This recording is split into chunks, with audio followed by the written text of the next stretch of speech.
Hello అండి అందరికీ. Please subscribe to my channel. వీడియోనైతే స్కిప్ చేయకుండా చూడండి. ఈరోజు చూడండి నేను ఎంతో టేస్ట్గా హోటల్లో చేస్తారు కదా అలాగైతే చట్నీ అయితే చేస్తాను. దోశలోకి, ఇడ్లీలోకి, అలాగే మనకు చపాతీ, రొట్టె దాంట్లోకి దేంట్లోకైనా కూడా సూపర్ అంటే సూపర్గా ఉంటుంది. కానీ దోశ, ఇడ్లీలోకైతే చాలా అంటే చాలా బాగుంటుంది. ఒకసారి మీరు కూడా ట్రై చేయండి ఎలా ఉందో. చూడండి నేను దీనికోసం అయితే ఒక కొబ్బరి చిప్ప అయితే తీసుకున్నాను.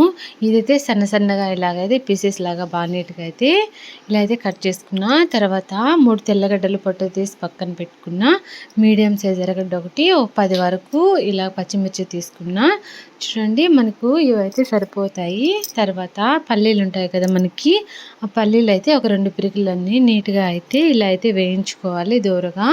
తర్వాత కొత్తిమీర మనకు ఎంత కావాలో అంత అయితే యూజ్ చేసుకోవచ్చు. నేనైతే కొద్దిగా కొత్తిమీర తీసుకొని అదైతే నీట్గా అయితే కడిగి పక్కన పెట్టుకున్నా. అంత లోపల పల్లీలు అయితే ఇలా వేయించుకుంటున్నా. పల్లీలు అయితే మనకి ఎక్కువ అయితే వేగాల్సిన పని లేదు, కొద్దిగా ఒక 1/4 భాగం వేగితే సరిపోతుంది.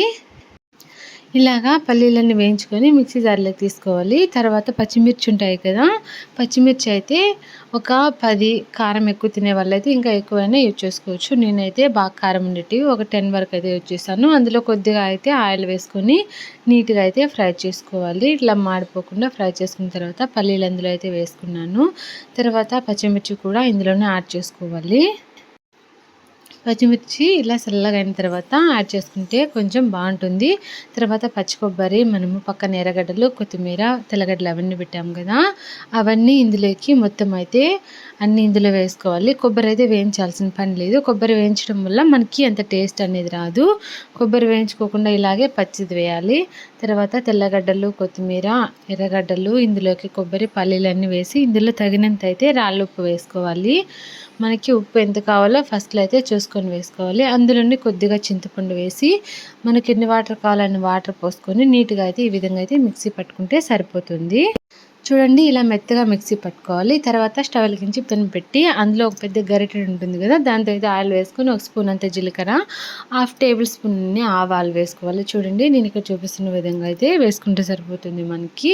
ఇవి కొద్దిగా ఇలా ఫ్రై అయిన తర్వాత ఉద్దిపప్పు ఒక 1/2 టేబుల్ స్పూన్ అంతా ఉద్దిపప్పు వేసుకోవాలి. తర్వాత ఇందులోకి ఒక 5-6 ఎండుమిర్చి మనం కట్ చేసి పెట్టుకున్నాం కదా ఎర్రగడ్డలు, అవి ఇందులో 4-5 రెబ్బల కరివేపాకు వేసుకొని నీట్గా ఇలా ఫ్రై చేసుకోవాలి.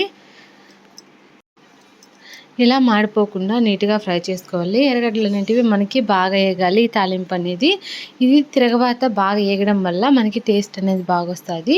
తర్వాత వేగిన తర్వాతని ఇందులో అయితే నీట్గా యాడ్ చేసుకోవాలి. చూడండి మనకి ఎంతో టేస్టీగా దోశలోకైతే చట్నీ అయితే రెడీ అయిపోయింది. ఇడ్లీలోకైతే చాలా అంటే చాలా బాగుంటుంది. మనం ఉప్మా చేస్తాం కదా, అందులో కూడా చాలా అంటే చాలా రుచిగా చాలా బాగుంటుంది. ఒకసారి మీరు కూడా ట్రై చేయండి. నచ్చితే ఒక లైక్ చేయండి. తప్పకుండా మన ఛానల్ అయితే సబ్స్క్రైబ్ చేసుకోండి. అలాగే మీ ఫ్రెండ్స్కి, పక్కన వాళ్ళకైతే షేర్ చేయండి. ఈ చట్నీ అంటే చాలా బాగుంటుంది, చాలా టేస్ట్గా ఉంటుంది. మీరు కూడా ట్రై చేయండి. Thank you for watching.